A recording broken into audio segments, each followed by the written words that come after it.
Yes, praise the Lord. परमेश्वर के नाम की स्तुति हो। फिर से एक बार आप सबका इस बाइबल स्टडी में आप सबका स्वागत है। जैसे कि हम पिछले कुछ सेशन से एक विषय के ऊपर बात करते आ रहे हैं जिसका नाम है टैबरनैकल, मिलाप वाला तंबू, निवास स्थान। परमेश्वर मूसा को बोलता है कि इधर आ और सुन, मैं इज़राइल के बीच में निवास करना चाहता हूँ, तो मेरे लिए एक निवास स्थान बना। उसी को बोलते हैं इंग्लिश में टैबरनैकल। और पिछले कुछ सेशन से हम टैबरनैकल के एक एक वस्तुओं के बारे में, एक एक सब्सटेंसेस के बारे में, एक एक मटेरियल के बारे में, एक एक चीज़ों के बारे में हम बहुत ही अच्छी रीति से इसका अध्ययन कर रहे हैं। आज इसका पार्ट 9 है। जैसे आप देख रहे हैं यहाँ पे, इसको बोलते हैं टैबरनैकल। द टैबरनैकल का ये एक स्ट्रक्चर है जहाँ पे ईस्ट साइड से एंट्रेंस होता है। पहला जैसे एंट्रेंस होगा, सबसे पहले आपको दिखेगा ब्रेजन अल्टर, जहाँ पे निरंतर सुबह और शाम वेदी के ऊपर बलि अर्पण करते रहेंगे। उसके बाद में लैवर कुंड, फिर बाद में ये पूरा टेंट जो टैबरनैकल है, इसके बाहर वाला हिस्से को बोलते हैं कोर्टयार्ड, आउटर कोर्टयार्ड। जैसे ही आप इसके अंदर आते हो, आपको सबसे पहले दिखता है राइट साइड में table of shoe bread, left side में मनोरा और सामने अल्टर ऑफ इंसेंस। फिर बीच में एक पर्दा आता है जिसको बोलते हैं द वेल, है ना। और उस वेल के अंदर एक और कंपार्टमेंट है जिसको बोलते हैं होलीज ऑफ होलीज। ये पहला वाला प्लेस पवित्र स्थान, और इसके अंदर वाला एक प्लेस है जिसको बोलते हैं अति पवित्र स्थान। तो इस तरह से ये एक टैबरनैकल का स्ट्रक्चर मूसा को परमेश्वर ने बोला था कि कुछ बनाओ तो कुछ ऐसे बनाओ, और इसके अलावा कुछ और मत बनाना। और ये निवास स्थान कहाँ पे रहना चाहिए? तुम्हारे बीच में, इजरायलियों के बीच में, इजरायलियों के बीच में, इजरायलियों के बीच में ईस्ट साइड से एंट्रेंस होगा, जहां पे हमने वहां पे देखा था। और ये चारों कोने में इजराइल के गोत्र होंगे। जैसे ईस्ट साइड गेट की तरफ कौन होगा? सबसे पहला गोत्र जूदा, इस्साकार, फिर उसके बाद में ज़ेबुलून। साउथ में देखेंगे तो रूबेन, सीमोन और गाद। वेस्ट में देखेंगे तो एफ्राइम, मनस्से, बेंजामिन। और नॉर्थ में देखेंगे तो दान, आशेर और नफ्ताली। और ये जो चार लोग हैं, जैसे मेरारी, गेरशोन, कोहात और मोजेस और आरोन के बच्चों का गोत्र परिवार, ये लोग कौन है? ये लेवी गोत्र से, लेवी परिवार से। इनका काम क्या है? निवास स्थान की सेवा टहल करना, उस टैबरनैकल को मिनिस्टर करना। ये कार्य इनको ही दिया गया है, राइट। तो पिछले पूरे सेशंस में हमने पार्ट 1 में अगर हम लोग बात करें तो पार्ट 1 में हमने पूरा स्ट्रक्चर देखा कि ये दिखता कैसा है, ठीक है। पार्ट 2 में हमने अल्टर के बारे में देखा, ब्रेजन अल्टर, इसका महत्व क्या है, इसका एसेंस क्या है। फिर उसके बाद में लैवर के बारे में देखा पार्ट 3 में। पार्ट 4 में टेंट के बारे में देखा। पार्ट 5 में फिर से टेंट का जो बचा हुआ कवरिंग्स थे उसके बारे में देखा। फिर जैसे ही हम लोग पार्ट 6 में आते हैं, टेबल ऑफ शू ब्रेड के बारे में हमने अध्ययन किया। पार्ट 7 में मनोरा, लैम्प स्टैंड, है ना, ये शायद इंटरचेंज हुआ होगा। एंड पार्ट 8 में अल्टर ऑफ इंसेंस। ये सारे पार्ट्स YouTube में अवेलेबल है। आप सब इन सारे पार्ट्स को फिर से एक बार देखकर समझ सकते हैं कि कितनी गहराइयों से ये सारी चीजें परमेश्वर ने मूसा को बोली है कि कुछ बनाओ तो ऐसे ही बनाना। और एक एक का अस्तित्व, उसका इंपॉर्टेंस, उसका सिग्निफिकेंस, सब कुछ इन सब चीजों के बारे में हमने देखा। आज हम लोग पार्ट 9 के बारे में देख रहे हैं। अब बहुत जल्द हम इस पूरे इस टैबरनैकल के स्टडी को समाप्ति तक आ पहुंचे हैं कि पार्ट 9 के बाद शायद 1 या 2 पार्ट और बचेंगे। तो आज पार्ट 9 में हम लोग देखने जा रहे हैं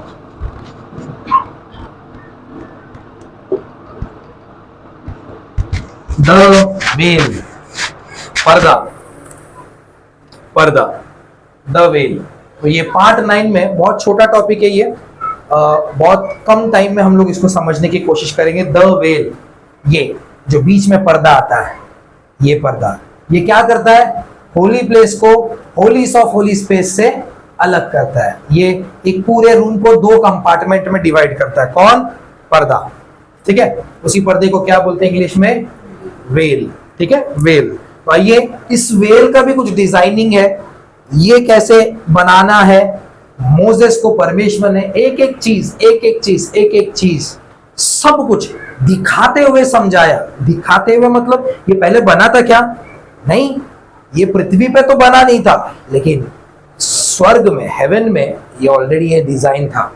तो सब कुछ उसको दृश्यों में दिखाते हुए समझाया कि इसको ऐसे ही बनाना है, देख, समझ, और जैसे दिखता है, जैसे मैं बोलता वैसे बनाना।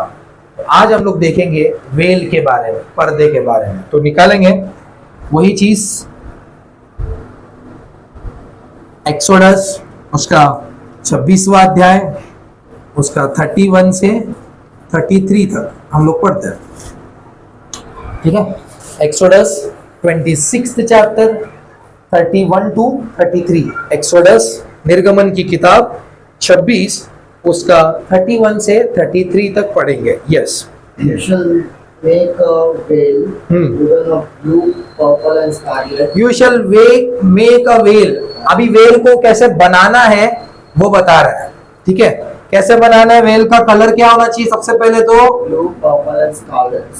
वेल कलर है ना, लिखते हैं। चलो, क्या क्या कलर है? Blue, Purple, purple scarlet. Right. और स्कारलेट, है ना। ब्लू, पर्पल और स्कारलेट, नीला, बैंगनी कलर और लाल। ठीक है, नीला, बैंगनी कलर और लाल, ये बार बार ये कलर आ रहा है। कहाँ कहाँ पे हमने देखा था? कवरिंग्स के ऊपर हमने देखा था, ब्लू, पर्पल एंड स्कारलेट। फिर बाद में गेट पे हमने देखा था blue, purple and scarlet. Very good. फिर बाद में ये जब इस टेबल ऑफ शूब्रेड को एक जगह से दूसरी जगह पे लेके जाते ना, उस समय में भी ब्लू कलर, पर्पल कलर डाल के उसका ऊपर का बैज कलर उसके ऊपर रखते थे। तो वहां पे भी हमने देखा, कवरिंग पे भी देखा, blue, purple and scarlet. Blue क्या रिप्रेजेंट करता है? हेवन को। पर्पल क्या रिप्रेजेंट करता है? रॉयल को, है ना, राजगत को, राजपद को रिप्रेजेंट करता है। स्कारलेट लाल को, ब्लड को रिप्रेजेंट करता है ना। ये किसको? हेवन। फिर पर्पल रॉयल, मतलब किंगली चीज को रिप्रेजेंट करता है, और ये लाल इन द सेंस ब्लड को रिप्रेजेंट करता है। ठीक है, तो आप 3 कलर लेना और उसका ही पर्दा बनाना। ठीक है, 3 कलर लेना है, उसका ही पर्दा बनाना है। और आगे भी देखिए क्या लिखा है। You shall make a veil, blue, purple and scarlet thread, and a fine woven linen.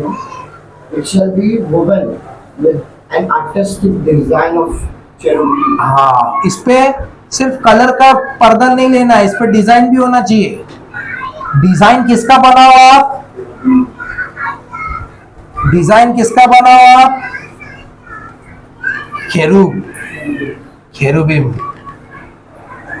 खेरूबीम का डिजाइन बना। खेरूबीम, ये खेरूबीम का डिजाइन कहाँ पे था? कवरिंग्स पे था। कवरिंग्स पे जैसे ही हम उस टेंट के अंदर आएंगे ना, हमको ऊपर कवरिंग पे, ऐसे सीलिंग पे देखूंगा तो मैं वही डिजाइन दिखेगा, ब्लू, पर्पल, स्कारलेट और केरूबीम्स, ऐसे शैडो दिखेगा, प्रोटेक्शन, केरूबीम दिखेगा। और इसको भी लगाना कैसे वो भी आगे दिया है। You shall hang it upon the 4 pillars of acacia wood, overlaid with gold. ठीक है, 4 पिलर्स मतलब यहाँ पे देखो 1 2 3 4 ऐसे। नीचे भी एक सॉकेट दिया गया। सॉकेट किसके बनते हैं? बताया था मैं जब टेंट के बारे में हम लोग डिस्कस कर रहे थे। टेंट का पे था पार्ट 4, देखिएगा। सॉकेट किसके बनते हैं? सिल्वर के। शिट्टिम वुड को क्या प्लेटिंग दिया गया है? गोल्ड का। ठीक है, तो ये सब चीजें याद रखिएगा। नहीं याद रहता फिर से वीडियोस देखिए। ठीक है, तो हाँ, इसको कैसे हैंग करना है वो भी बताया गया, कैसे हैंग करना है ये पर्दे को। हाँ, You shall hang it upon the 4 pillars of acacia wood. Acacia wood KJV में देखेंगे तो इसको बोलते हैं शिटिम वुड, बबूल, बबूल ही बोलते हैं ना हिंदी में, बबूल की लकड़ी से जो आपका टेंट बनाया गया है उसके हुक्स के ऊपर आपको बांधना है। हाँ Their hooks shall be gold हाँ upon 4 sockets of silver. Their hooks shall be gold upon 4 sockets of silver. ठीक है, आगे। And you shall hang the veil from the clasps. Then you shall bring the ark of the testimony in there. Behind the veil shall be divider for you between the holy place and the most holy. है ना, यहाँ पे क्या दिया है, 4 hook और 4 socket के ऊपर लगाना है आपको ये पर्दे को। ठीक है, हुक किसके बनते हैं, गोल्ड के, एंड सॉकेट किसका बनता था, सिल्वर का। ठीक है, और इसको ऐसे पर्दा करना, तो इसको इधर से एक जगह से गेट छोड़ना। गेट किसके लिए, ये arc of the covenant, arc संदूक, आर्क को अंदर लेके आ सके, पर्दे से अंदर लेके आ सके। मतलब ये पर्दे के पीछे कौन रहेगा, आर्क ऑफ द कवनेंट, ये संदूक रहेगा। और ये संदूक को यहाँ पे ऐसे सबके सामने नहीं दिखाना, इसलिए ये पर्दा लगा है। मतलब ये पर्दा क्या काम कर रहा है, 2 चीजों को डिवाइड कर रहा है। ठीक है, 2 चीजों को यहाँ पे क्या कर रहा है, डिवाइड कर रहा है। Veil separates the inner sanctuary into 2 rooms. ठीक है, जो अंदर का टेंट है, ये वेल क्या कर रहा है, 2 हिस्सों में उसको सेपरेट कर रहा है। अंदर का जो टेंट है उसको क्या कर रहा है, 2 हिस्सों में सेपरेट कर रहा है। ठीक है, यहां तक क्लियर है। इसके बारे में भी थोड़ा सा समझने की कोशिश करते हैं। 33 तक हो गया।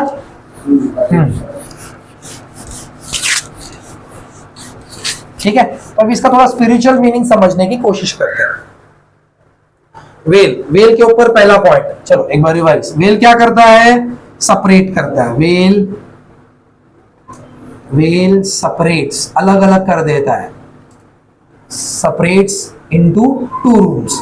एक रूम को 2 रूम में, मतलब पार्टीशन का काम कर रहा है। ठीक है, हम लोग भी अभी क्या करते हैं, हमारे घरों में फैमिली बढ़ जाती है तो बीच में एक पार्टीशन, प्लाईवुड लगाते, पर्दा लगाते, पहले प्लाईवुड लगाते, नहीं तो फिर बाद में आगे चल के दीवार बांध देते। तो वेल क्या कर रहा है, सेपरेट कर रहा है, किसको, एक रूम को 2 रूम में डिवाइड कर रहा है ये। ठीक है, और वेल के पीछे कौन है, बिहाइंड वेल।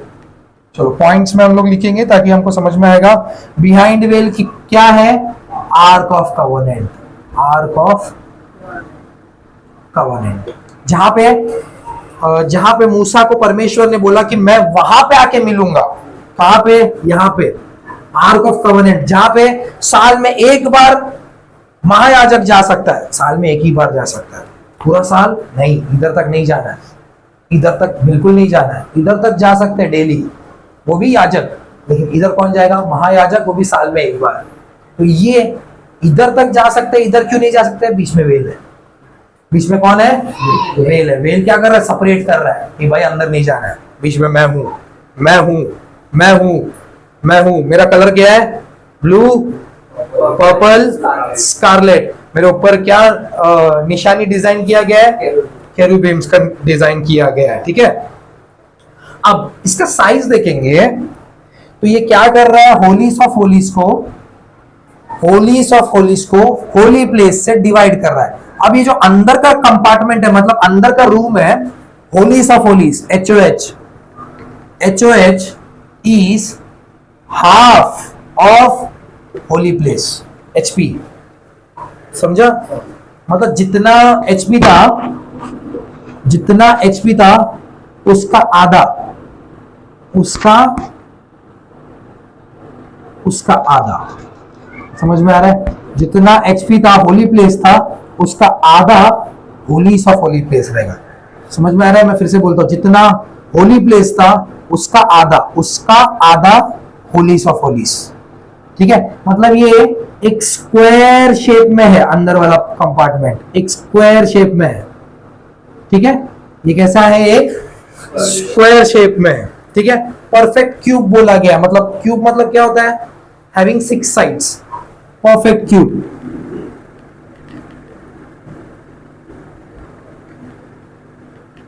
परफेक्ट क्यूब मतलब क्या होता है, 6 साइड्स, 6 इक्वल साइड्स। क्यूब मतलब 6 इक्वल साइड्स, मतलब ये जितना है ये भी उतना ही रहेगा, ये भी उतना ही रहेगा, ये नीचे का भी उतना ही रहेगा, ऊपर का भी उतना ही रहेगा, उसे कोई क्यूब बोलते हैं। ठीक है, सारे sides equal length equal measurement के। तो दिस इज अंदर वाला place is half of holy place and it is perfect cube. ठीक है, अब ये परफेक्ट क्यूब को और एक जगह पे बोला गया है न्यू जेरूसलेम। न्यू जेरूसलेम, चीजें बता रहा हूं समझ के जाना। ठीक है, न्यू जेरूसलेम, नया यरूशलेम, न्यू जेरूसलेम, ये कहां पे लिखा गया निकालेंगे, रेवलेशन में आ जाओ। रेवलेशन 21 उसका 16, रेवलेशन 21 उसका 16, प्रकटीकरण 21 उसका 16। हाँ, The city is laid out of a square. ये देखो यहाँ पे भी क्या बोल रहा है, square, cube. The city New Jerusalem इसकी बात कर रहा है, city is laid out of a square. हाँ, Its length is as great as its breadth. Its length is as great as its breadth, मतलब दोनों सेम इक्वल है। हाँ, आगे। And he measured the city with the reed. 12,000 furlongs, its length, breadth and height are equal. सब इसका क्या है measurement, new Jerusalem का सेम है। न्यू जेरूसलेम का सारे, न्यू जेरूसलेम बोला गया है बाइबल स्कॉलर के अकॉर्डिंगली इट रिप्रेजेंट्स हेवन। नया यरूशलेम हेवन को रिप्रेजेंट करता है, जहां पे परमेश्वर की उपस्थिति निरंतर रहती है। संदूक, यहाँ पे आर्क ऑफ कवनेंट में भी क्या रहेगा, परमेश्वर की उपस्थिति। तो जहां पे परमेश्वर रहेगा वो हेवन रहेगा। ठीक है, गाना गाते ना, जहां तू होता है वहां स्वर्ग होता है, जहां वो नहीं है वो उसका स्वर्ग नहीं बोलेंगे, हेवन। न्यू जेरूसलेम को बोला गया कि एक नया यरूशलेम में बांधूंगा और मैं अपने लोगों के साथ हमेशा सर्वदा निवास करूंगा। तो ये भी क्या है, निवास स्थान, मैं रहना चाहता हूं। देखिए ना, उत्पत्ति से लेके रेवलेशन तक उसका एक ही इच्छा है, मैं अपने लोगों के बीच में रहना चाहता हूं। तो फिर से ये प्लानिंग चल रहा है न्यू जेरूसलेम हेवन को बनाने की। अब चेरुबिम, चलो यहां पे लिखता हूं केरुबिम। केरुबिम, केरुबिम क्या कर रहे हैं, वेल के ऊपर, इस पर्दे के ऊपर केरुबिम का डिजाइन है, वो क्या कर रहे हैं, वो परमेश्वर की पवित्रता को प्रोटेक्ट कर रहे हैं। ठीक है, protect God's holiness, protect God's holiness, परमेश्वर की पवित्रता को प्रोटेक्ट करना किसको दिया गया है वो काम, केरुबिम्स को। ठीक है, वो बोल रहे हैं कि अंदर मत आना, तुम अपवित्र लोग पवित्र स्थान में कैसे पहुंचोगे, और वो भी उसका नाम है अति पवित्र स्थान, होलीस ऑफ होलीस। तो होलीस ऑफ होलीस के लिए कौन बीच में आ रहा है, ये पर्दा, पर्दे पे क्या है, केरुबिम। केरुबिम क्या करते हैं, परमेश्वर के पवित्रता को प्रोटेक्ट कर रहे हैं, प्रोटेक्ट कर रहे हैं, बचा के रख रहे हैं। ठीक है, तो ये सारी चीजें पर्दे के बारे में हम लोग सीख रहे हैं। अब हमको अगर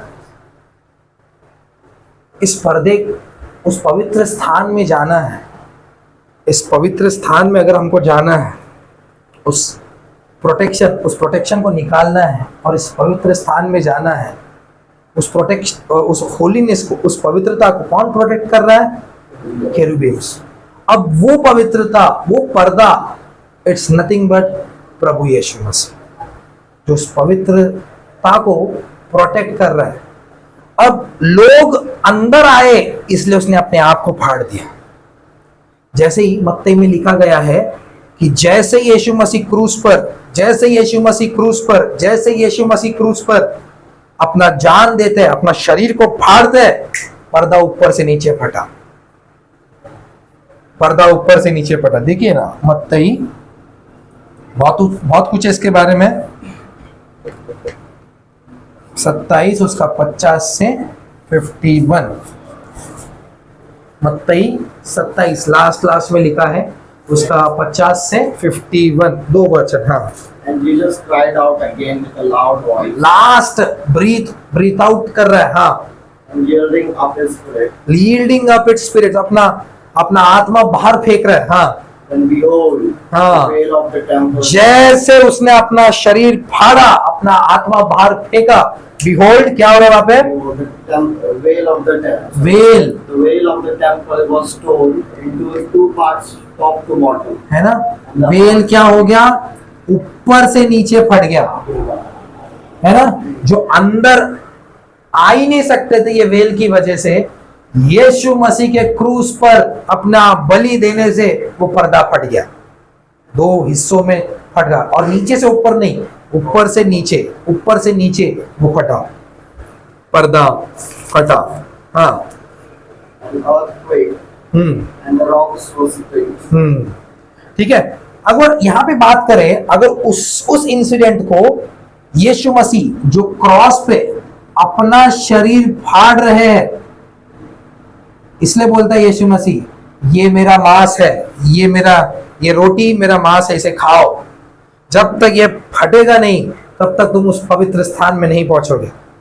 मेरा शरीर को जब तक तुम तोड़कर नहीं खाओगे तुम उस अति पवित्र स्थान में नहीं पहुंच पाओगे।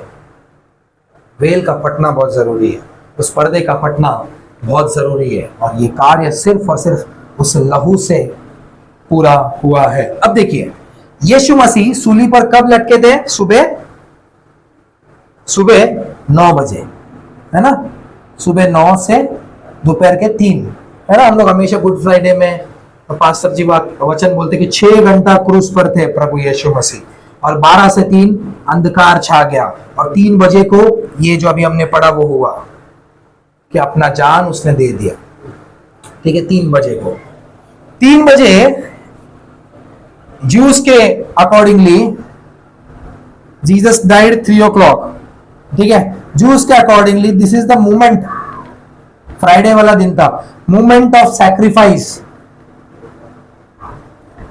This is the moment of sacrifice from the brazen alter. Brazen alter पे बलि कब देते थे? सुबह देते थे और शाम को देते थे। शाम का टाइम क्या है? 3 बजे। 3 बजे को यहां पे बलि अर्पण हुआ। बलि अर्पण हुआ मतलब सब लोग उस मंदिर में थे जहां पे ये पर्दा फटा, सब लोग उस मंदिर में थे जहां पे ये पर्दा फटा। बहुत से लोगों ने देखा, बहुत से लोगों ने देखा। क्यों बहुत से लोग उस मंदिर में थे? क्योंकि वहां पे सैक्रिफाइस का मोमेंट था, वहां पे बलि अर्पण करने का समय था। वहां पे बहुत से लोग क्रूस के यहाँ पे थे, लेकिन उससे भी ज्यादा लोग इस मंदिर में थे। तो ये मंदिर के लोगों को समझने के लिए कि क्रूस की कथा क्या है, पर्दा फटा, पर्दा फटा 3 बजे। जैसे यहाँ पे सांस छोड़ा, यहाँ पे पर्दा फटा, और सब लोग जो सैक्रिफाइस देने आए थे, सुबह देते थे, शाम को देते थे, सुबह देते थे, शाम को, जो शाम को देने के लिए सैक्रिफाइस आए थे, सबने देखा कि ये पर्दा कैसे फटा। ये सैक्रिफाइस उस टाइम क्या था? वो पास ओवर फेस्टिवल होने वाला था, पास ओवर फेस्टिवल होने वाला था। ठीक है, बहुत से लोगों ने विटनेस किया, गवाही दिया कि हमने देखा वो पर्दा फटने। बहुत से लोगों ने ये गवाही दिया कि हमने देखा यीशु को मरते हुए, और बहुत से लोगों ने, उससे भी ज्यादा लोगों ने ये गवाही दिया कि हमने देखा पर्दा फटते हुए ऊपर से नीचे। इंस्टेंसेस देखिए, सैक्रिफाइस हुआ है और पर्दा फट गया, सैक्रिफाइस हुआ, पर्दा फट गया। अब जैसे ही, अब मुझे ये बताइए, अभी हमने देखा अंदर कौन जा सकता था? कौन जा सकता था? हाँ, हाई प्रीस्ट, है ना, महायाजक ही अंदर जा सकता था। क्यों वही जा सकता था? क्योंकि बीच में पर्दा था। अब वो पर्दा ही नहीं रहा तो अंदर अभी कोई भी जा सकता है। यीशु मसीह उस पर्दे को फाड़ देता है, अपने शरीर को फाड़ कर बोलता है कि आओ मेरे पास, आओ मेरे पास। अब हमको महायाजक की जरूरत नहीं है। No longer the high priest is needed, no need of high priest, जो साल में एक बार जाकर वहां पे सेवकाई टहल करता था, एक ही बार। अब बोल रहे हैं कि अभी इसकी कोई जरूरत नहीं है, कोई भी आ सकता है मेरे पवित्र स्थान में, कोई भी आ सकता है, क्योंकि हर एक चीज प्रभु यीशु मसीह ने उस क्रूस पर कर दिया। हिब्रू 10th चैप्टर, उसका 19 से लेके 21वां वर्ष।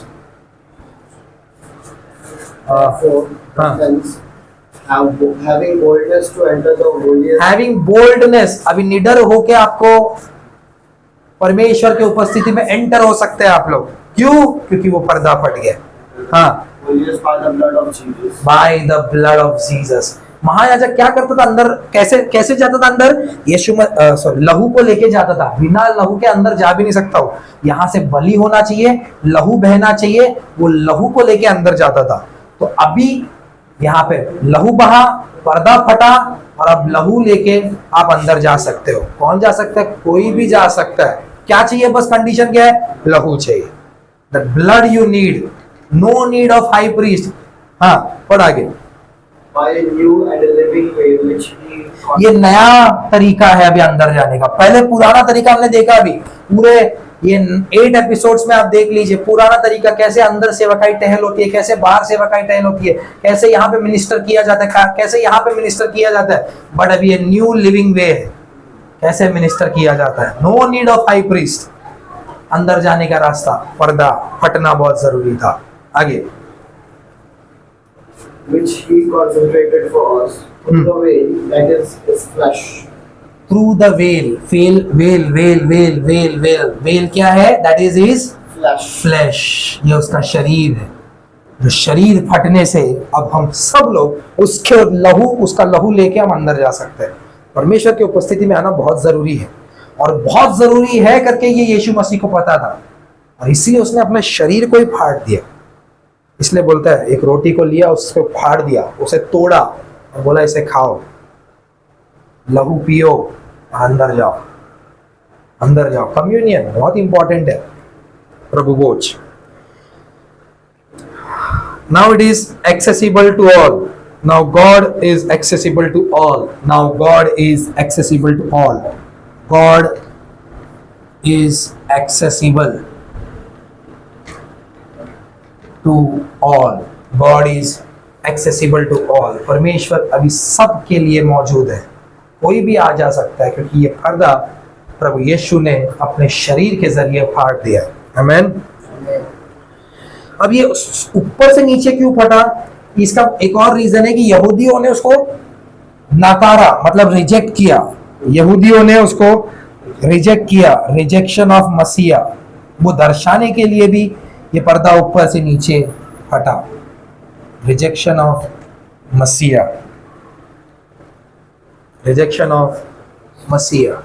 जैसे ये फर्स्ट टेम्पल, ये तो टैबरनाइकल है, उसके बाद में टेम्पल बनाया गया।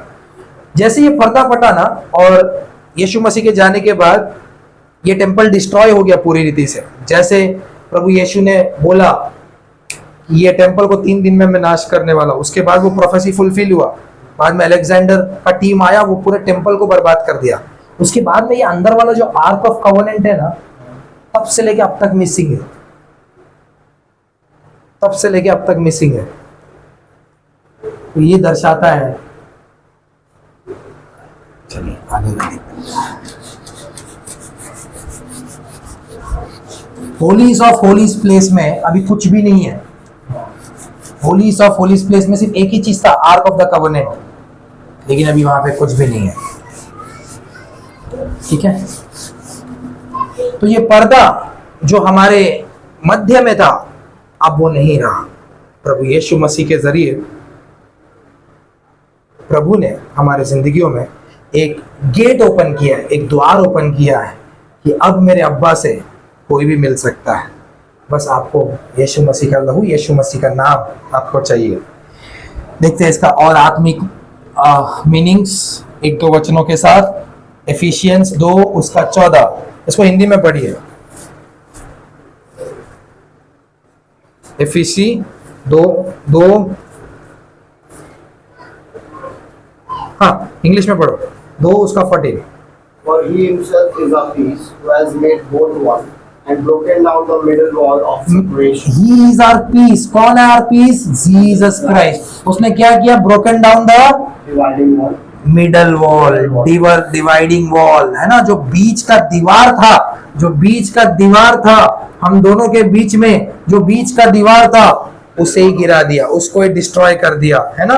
हिंदी में पढ़ेंगे इसी को। 2 का 14, एफिशियंस 2 उसका 14। क्योंकि वही हमारा मेल है। वही हमारा मेल है। ये मेल मिलाप कौन करता है? प्रभु यीशु मसीह। वही हमारा मेल है। मिलना भी उससे है और मिलाने वाला भी वही है। आमीन। हाँ, वही हमारा मेल है जिसने दोनों को एक कर लिया और अलग करने वाली दीवार को जो बीच में थी ढा दिया। अलग करने वाली दीवार को जो दोनों के बीच में थी उसको क्या कर दिया? ढा दिया, डिस्ट्रॉय कर दिया। डिस्ट्रॉय कर दिया मतलब अपने फ्लैश को तोड़ दिया। अभी भी हम परमेश्वर की उपस्थिति में जाना है तो अपने फ्लैश को मारना पड़ेगा, अपने फ्लैश की इच्छाओं को मारना पड़ेगा, अपनी गंदी चीजों को मारकर परमेश्वर की उपस्थिति में जाना पड़ेगा। Done with this? हाँ पढ़। और अपने हाँ, शरीर में वैर अर्थात वह व्यवस्था जिसकी आज्ञाएं विधियों की रीति पर थी मिटा दिया कि दोनों से अपने में एक नया मनुष्य उत्पन्न करके मेल करा दे, है ना? तो मिडल वॉल, दैट पर्दा किसने मिटा दिया? प्रभु यीशु मसीह ने। दूसरा कोरिन्थी 3 अध्याय 16 और 17 वचन। दूसरा कोरिन्थी 3 अध्याय 16 और 17 वचन पढ़। Nevertheless, when one turns to the Lord, the veil is taken away. The veil is taken away.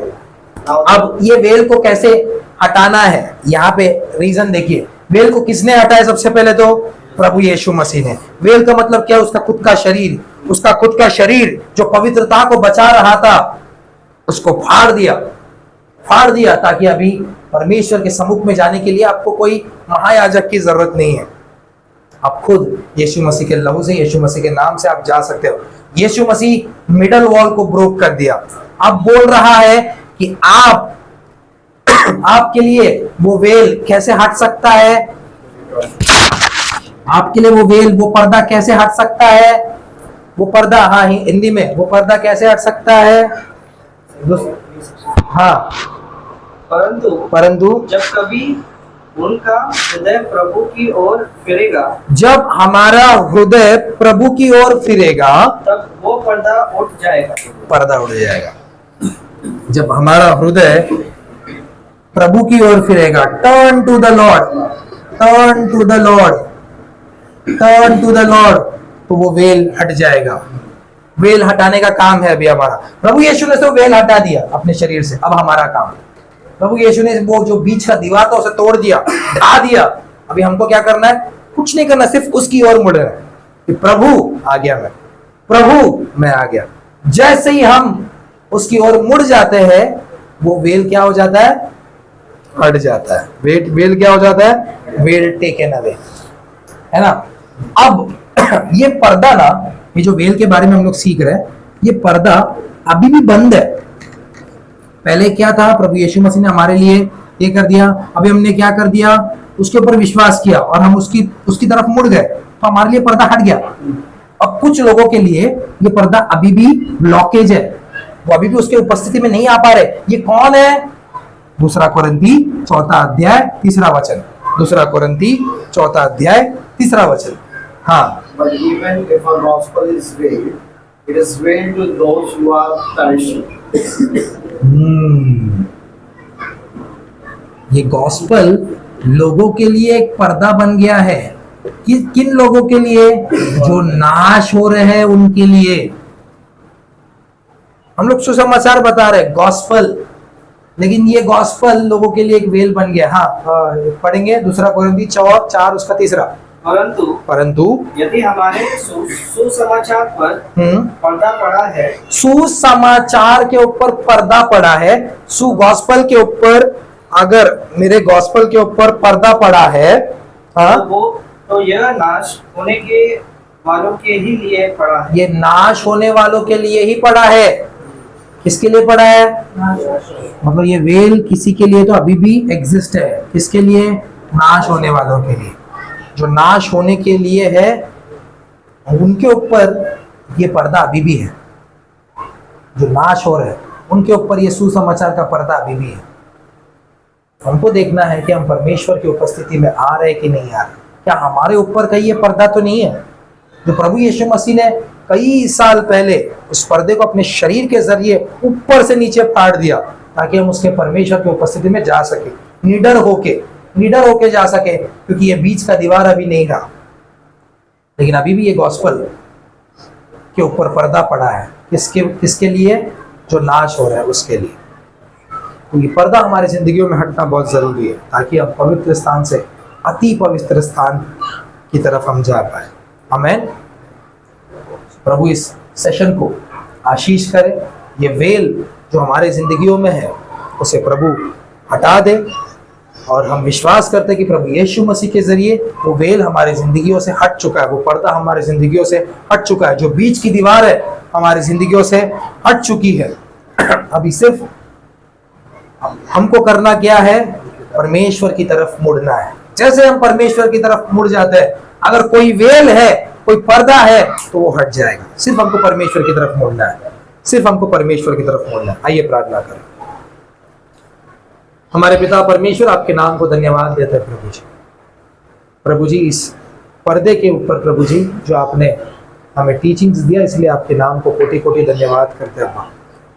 धन्यवाद अब्बा कि आपकी महान उपस्थिति हमारे बीच में आप प्रभु जी रखना चाहते हैं प्रभु जी।